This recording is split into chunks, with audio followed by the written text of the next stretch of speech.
It's an 18th century Philadelphia pie crust tea table.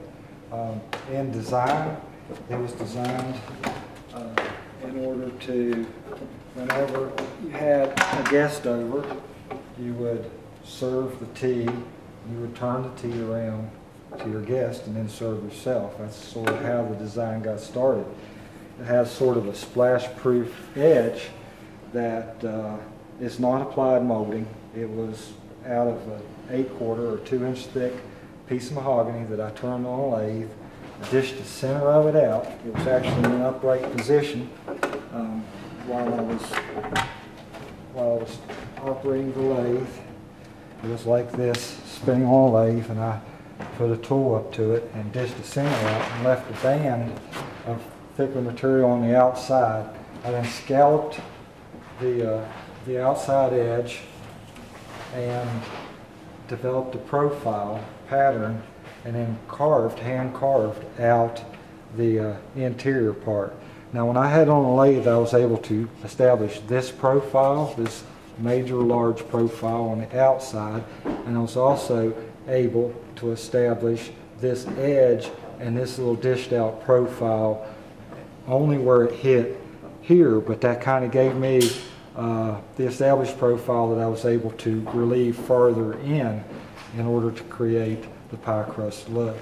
And I actually took this project on when I was in college for several reasons, and we were studying lathe work at the time, and a lot of the students would make baseball bats and various turning profiles just to learn the technique, but I always tried to apply my lessons toward a real piece of furniture when I could. So part of the turning involved with this piece was this main pedestal, which this one has sliding dovetails that go up in. These legs actually slide dovetails up into the pedestal. But in the turning part, I had to turn out this collar, which allows the top to turn. This is called a bird cage setup. This mechanical unit right here that gives the table the turning ability. And I turn these, the little columns here, and then I fluted. This wasn't part of the turning class, but I went farther to flute the main pedestal. Now this ball is made to look like a compressed ball. It gives you the visual perception of the weight that's on top of it. That's why it's not necessarily a round ball. When I did make the sliding dovetail joint from the legs into the pedestal, when they were a dry fit, they actually provided a little bit of resistance and they'd almost snap into place. And I really was pleased with the tolerancing on that particular joinery. Let's see if I can tip this big rascal up so you can actually see the sliding dovetail work on the bottom. Mm-hmm. The profile on the knee carving, I have to take credit as one of my designs. It's not a traditional carving.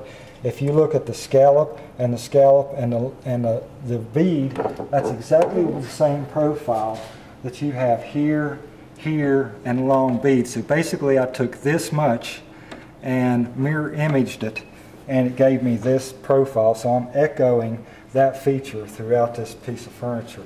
This was the first time I'd ever carved ball and claw.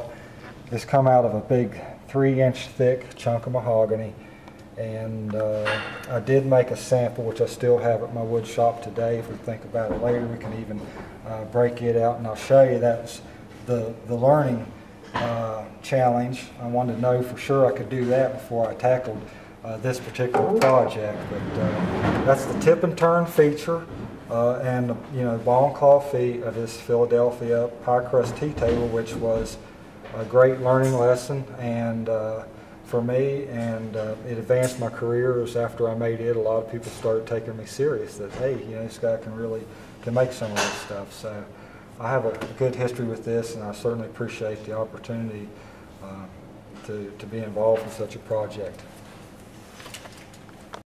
Yes, I wanted to fill in a little bit about the Philadelphia pie crust tea table. And before I started the project, I wanted to make sure I could get through. One of the harder aspects of the project is the ball and claw carving, and this particular carving has to come out of a 3-inch piece of material, and there's quite a bit of development of the profiles that have to take place in order to come up with this design.